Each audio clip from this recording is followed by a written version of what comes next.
During a family dinner, my parents casually announced that my brother and his 2 kids would be moving in with me. I stayed silent, just nodded. What they didn't know was that I had sold the house a month earlier, so when they showed up with all their belongings, the surprise was theirs. At a recent family dinner, my parents dropped a bombshell: my brother and his 2 kids were moving in with me. I kept quiet, biding my time until they arrived with their belongings, completely unaware that I had sold my house a month prior. I've always been the runner-up in my family, not the favorite, not the golden child, just Riley, the accountant. My brother, Tyler, on the other hand, was always our parents' pride and joy. Growing up, Tyler got the brand new bike while I inherited his hand-me-downs. For birthdays, he'd receive expensive gaming consoles, while I'd get books or clothes.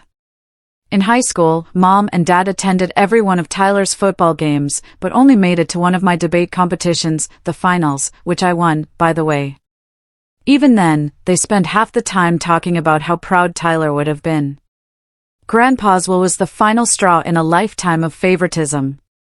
Tyler received the sprawling 4-bedroom house in the upscale part of town, while I got the modest 2-bedroom on the edge of the suburbs. I once overheard Mom pleading with Grandpa to leave Tyler the larger house, though she never knew I heard. "Please, Dad," she'd said, "Tyler's going to have a family someday, he needs the space. Riley will be fine with the smaller house." I never complained about any of it. What was the point? In our family, Tyler came first, that was just the way it was. So, I wasn't surprised when, at our monthly family dinner, Tyler and his wife, Megan, dramatically cleared their throats and announced their big news. "We've decided to sell the house," Tyler said, beaming. I nearly choked on my water. "We're investing in an amazing opportunity," Megan added, practically bouncing in her seat. "Tyler's friend, Jason, has this incredible business venture, and we're getting in on the ground floor." Mom and Dad clapped their hands in delight. "Oh, how wonderful!"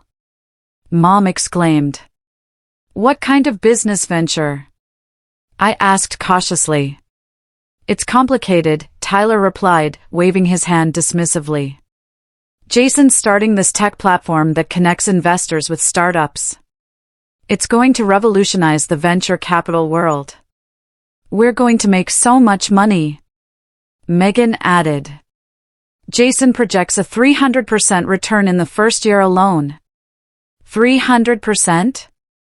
I repeated, setting down my fork. That sounds suspicious. "Look, you guys have 2 small kids, Emma's only 5 and Jack just turned 3. Are you sure selling your house is the best move? Maybe invest some savings instead?" The temperature in the room seemed to drop 10 degrees.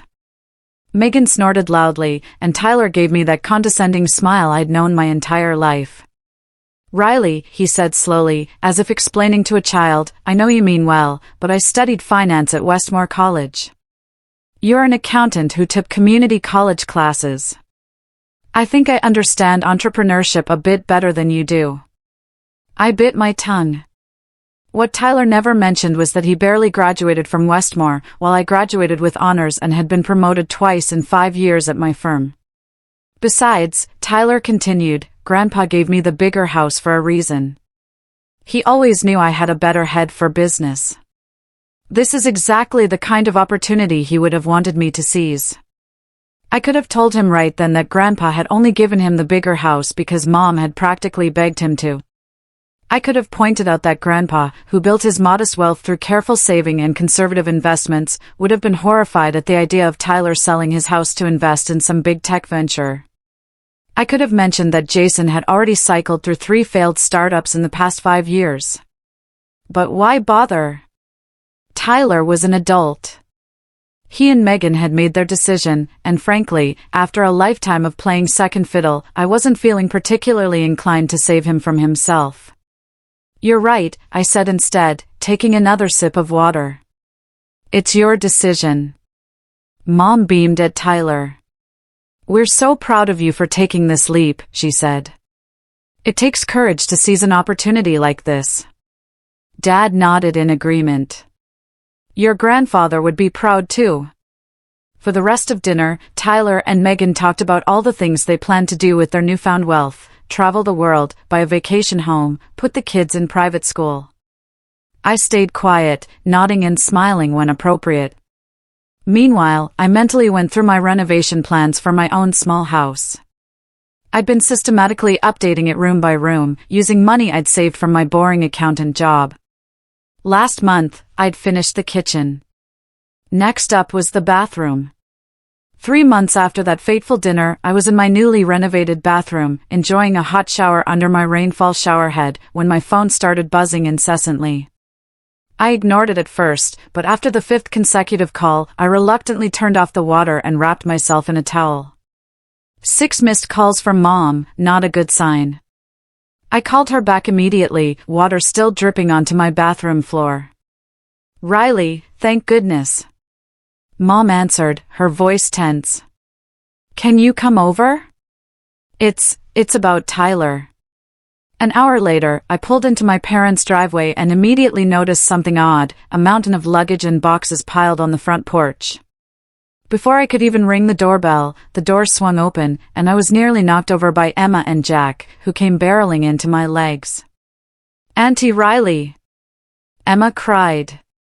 "We're staying with Grandma and Grandpa now." I looked up to see my mother standing in the doorway, her face drawn and tired. Behind her, Tyler was pacing back and forth, phone pressed to his ear, while Megan sat on the couch, staring blankly at her laptop. "What's going on?" I asked, though I already had a pretty good idea. Mom ushered me inside and closed the door. "Tyler and Megan had to leave their apartment," she whispered. "The rent was just too much. So, they'd blown through the house money already." After they sold the house, Tyler and Megan had promptly bought a flashy red Porsche 911, completely impractical for a family with 2 small children. Then they'd rented a luxury apartment downtown, and Tyler had quit his steady job at the bank to focus on the investment. They'd dumped about $500,000 into Jason's business venture and spent the remaining $100,000 on the car and a lavish vacation to the Maldives, leaving the kids with Mom and Dad for 3 weeks. "Jason said the first quarter is always slow," Tyler said loudly, having finished his call. He forced a smile. "But things are going to pick up any day now." I wandered into the kitchen to get a glass of water, and Dad followed me in. "How bad is it?" I asked quietly. Dad sighed, running a hand through his thinning hair. "They burned through everything. The apartment was $4,000 a month. The car payment is another $1,500. They couldn't keep up. And the investment." Dad's expression darkened. "Jason keeps saying they're on the verge of a breakthrough, but..." He shook his head. "I've got a bad feeling about it." Over the next few weeks, I watched from a distance as Tyler scrambled to find work. He eventually took a job at a car dealership, a significant step down from his previous banking position, but at least it was something. Meanwhile, Megan tried to put on a brave face, posting carefully curated photos on social media that made it seem like everything was fine. But everything wasn't fine. My parents' modest retirement home wasn't designed for 6 people. Mom called me one evening, sounding exhausted. "Riley, sweetie, I hate to ask, but..." She hesitated. "We're struggling a bit with groceries for extra mouths to feed, you know." I knew what was coming. "How much do you need, Mom?" "Oh, anything would help," she said quickly. "We're just a bit tight this month." I promised to transfer some money right away, settling on $600, enough to help, but not enough to strain my own budget. When I told her the amount, she thanked me profusely, though I could hear a hint of disappointment in her voice. She'd clearly been hoping for more. The next month I got another call, and then another. The $600 monthly transfer became a regular thing. I didn't mind helping, but I couldn't help but notice that Tyler and Megan still managed to keep the Porsche despite their financial troubles. Priorities, I guess. One night, I attended my cousin Beth's birthday party.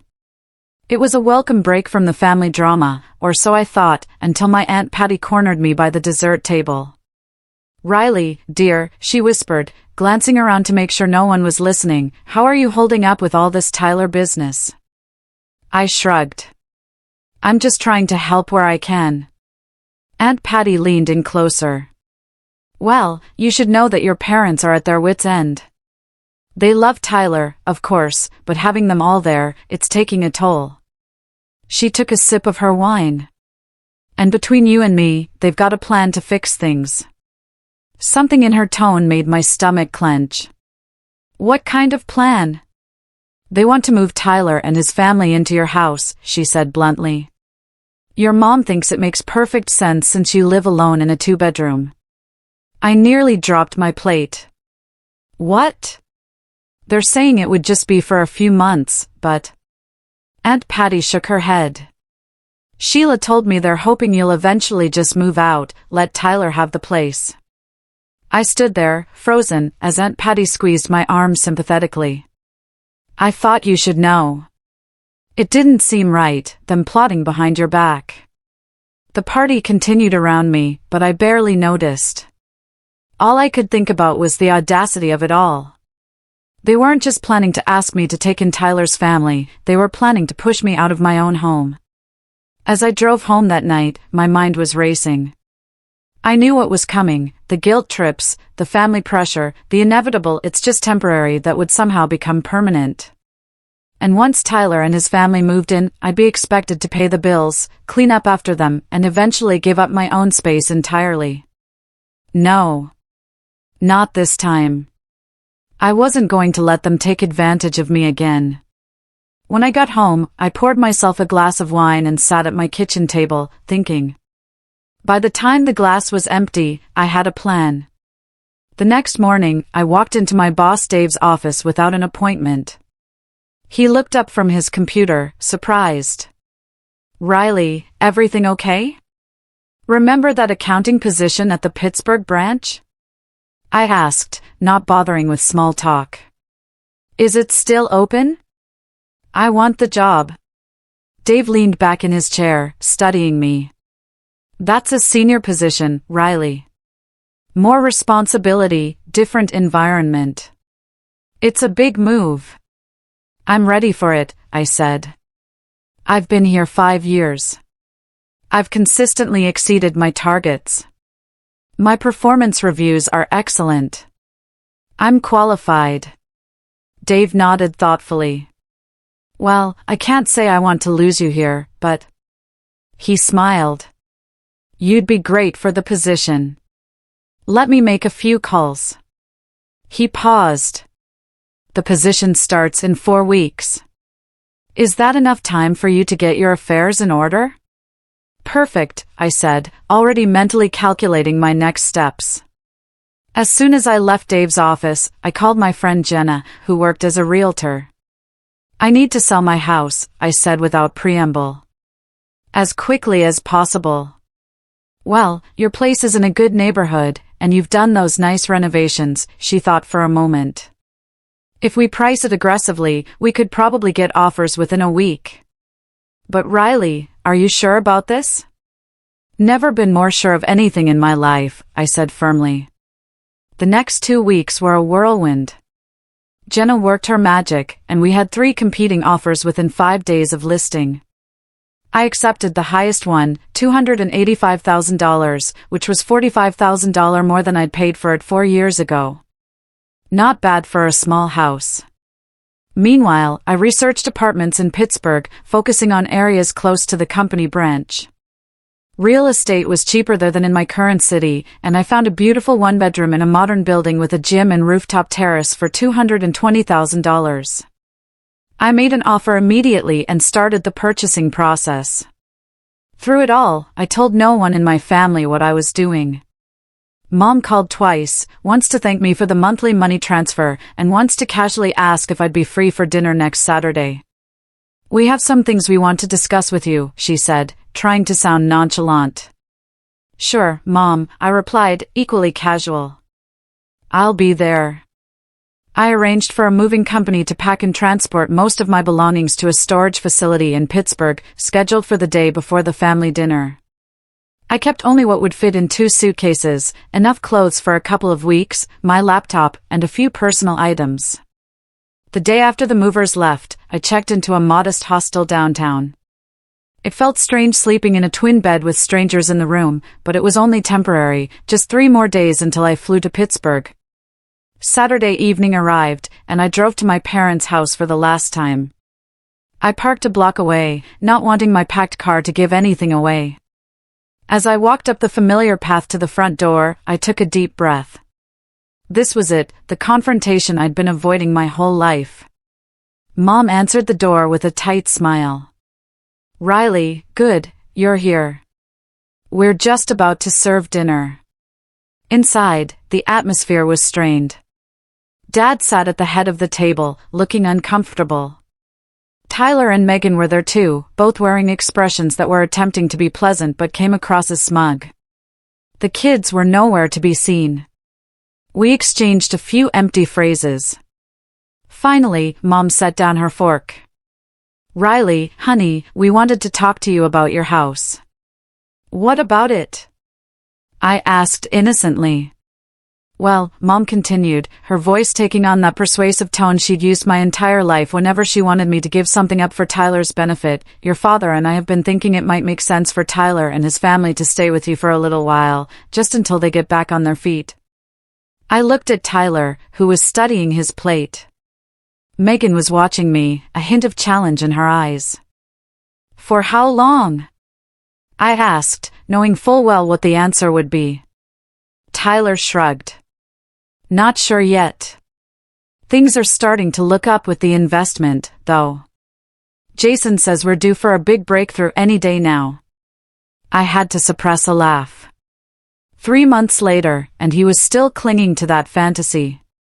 "I don't think that's a good idea," I said, my voice tighter than I intended. "I mean, my house is pretty small. There are only 2 bedrooms. You could take the smaller bedroom and give them the master," Mom suggested quickly.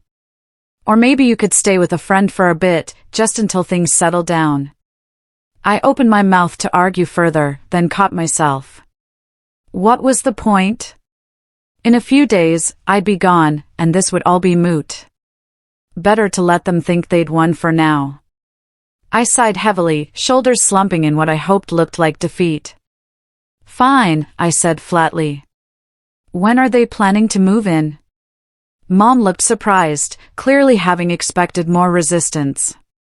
"Well, we were thinking next weekend." "Would that work?" "Sure," I said, picking at my food disinterestedly. "I guess I'll start packing up some of my things." Tyler and Megan exchanged triumphant glances. Mom looked relieved. Dad still wouldn't meet my eyes. The rest of dinner passed in a blur. Mom, Dad, Tyler, and Megan started discussing logistics, which furniture would stay, which would go into storage, whether my home office could be converted into a playroom for the kids. I mostly pushed food around my plate, offering one-word responses when directly addressed.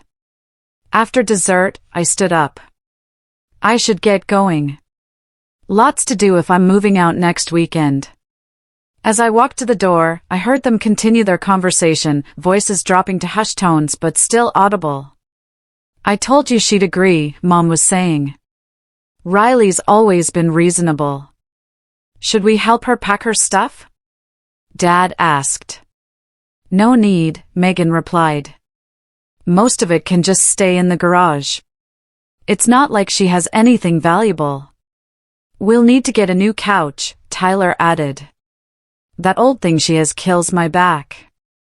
I closed the front door quietly behind me, their voices fading as I walked away.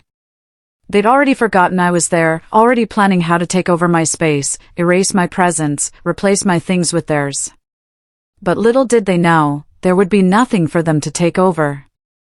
Back at the hostel, I checked my phone to find a text from Mom. "Thank you for understanding, sweetie. Your brother is so grateful." I didn't reply. Instead, I sent a quick message to Jenna, confirming that everything was on track with the house closing. She replied immediately, "All good. New owners get keys on Thursday." The next morning, I woke up early, checked out of the hostel, and headed to the airport. As the plane took off, carrying me toward my new life in Pittsburgh, I felt a weight lifting from my shoulders. My new apartment would be ready in 2 days. My new job started in a week.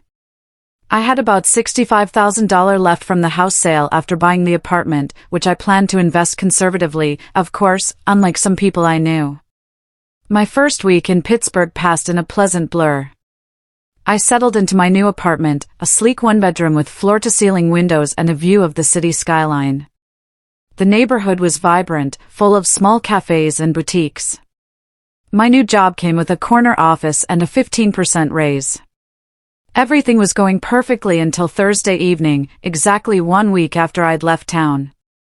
I was unpacking the last of my kitchen boxes when my phone exploded with notifications, 27 missed calls in the span of 2 hours, 15 from Mom, 8 from Dad, and 4 from Tyler, plus dozens of text messages, each more frantic than the last. I knew exactly what had happened. Today was the day Tyler and his family were supposed to move into my house. I could picture it perfectly, Tyler pulling up with a rented truck full of their belongings, knocking on the door, and finding strangers living there. I poured myself a glass of wine and settled onto my new couch, debating whether to respond or simply block their numbers. Before I could decide, my phone rang again. Mom. Against my better judgment, I answered. Riley Elizabeth Harper. My mother's voice was so loud I had to hold the phone away from my ear. What have you done? Hello to you too, Mom, I said calmly, taking a sip of wine. Don't you dare act innocent. Tyler just went to your house with a moving truck, and there's another family living there. They said they bought it 2 weeks ago. That's correct, I replied. The Andersons. Lovely couple, 2 teenage kids. They got a great deal. There was a stunned silence. Then, you sold your house without telling anyone? How could you do something so underhanded? I nearly choked on my wine. Underhanded? That's rich coming from the person who was planning to push me out of my own home. Another silence. Then, in a much quieter voice, where are you, Riley? Pittsburgh. I got a promotion, senior accountant at the branch office here. Pittsburgh? Her voice cracked. So you just left without saying goodbye? Without telling anyone? Kind of like how you were planning to kick me out of my own house without asking first, I pointed out. That was different. Mom insisted. We're family. We needed your help. No, Mom. Tyler and Megan needed a bailout for their bad decisions, and instead of holding them accountable, you decided I should be the one to sacrifice again. Like always. That's not fair, is it? My entire life, it's been Tyler first, Riley second. When we needed new school clothes, Tyler got the expensive ones. When we both had events, you went to his. When Grandpa died, Tyler got the nice house because you convinced Grandpa he deserved it more. And now, when Tyler screws up royally, when he and Megan make the stupidest financial decision possible, your solution is to take away my house, my home that I worked for, that I've been fixing up room by room with my own money? No. Not this time. The line went quiet for so long I thought she might have hung up. Then, in a voice colder than I'd ever heard from her, I don't know who you think you're talking to, young lady, but I am still your mother, and as of this moment, I no longer consider you my daughter. I'd prepared myself for anger, for guilt trips, for manipulation, but this still hurt more than I expected. I think we both know that's always been the case, Mom, I said quietly. Oh, Anne. I'm canceling the monthly transfers. The $600 I've been sending for Tyler's family? That's done. She went silent again, and I could practically hear the gears turning in her head, her anger at me versus her need for my money. We don't want your money, she finally said, but her voice lacked conviction. Good, because you're not getting it anymore. Goodbye, Mom. I hung up before she could respond and blocked her number. Then I blocked Dad, Tyler and Megan for good measure. Almost immediately, my phone buzzed with texts from unfamiliar numbers, Tyler using Dad's phone, Mom using a friend's. I turned off my phone completely and finished my wine in peaceful silence. The next day, I bought a new phone with a new number. I shared it only with my closest friends, my new colleagues, and a few extended family members I still trusted, like Aunt Patty, who sent me a congratulatory bouquet when I told her what I'd done. 6 months passed. I thrived in my new position. I made new friends. I dated a bit, nothing serious. Most importantly, I lived life on my own terms, without the shadow of my family's expectations hanging over me. Occasionally, I thought about them. I wondered if Tyler and his family were still living with my parents, if the investment had ever paid off. I doubted it, if Mom and Dad were still covering their expenses. I wondered if they ever reflected on how they'd treated me, if they ever regretted it. But mostly, I didn't think about them at all. One Sunday morning, as I was enjoying coffee on my balcony, my phone rang, a number I didn't recognize, but with my hometown area code. I almost didn't answer, but curiosity got the better of me. Hello? Riley, it was my cousin Beth. I hope it's okay that I got your number from Aunt Patty. I thought you should know what's going on here. A knot formed in my stomach. What is it? Tyler and his family are still at your parents'. They're having money problems, big ones. The investment was a total scam.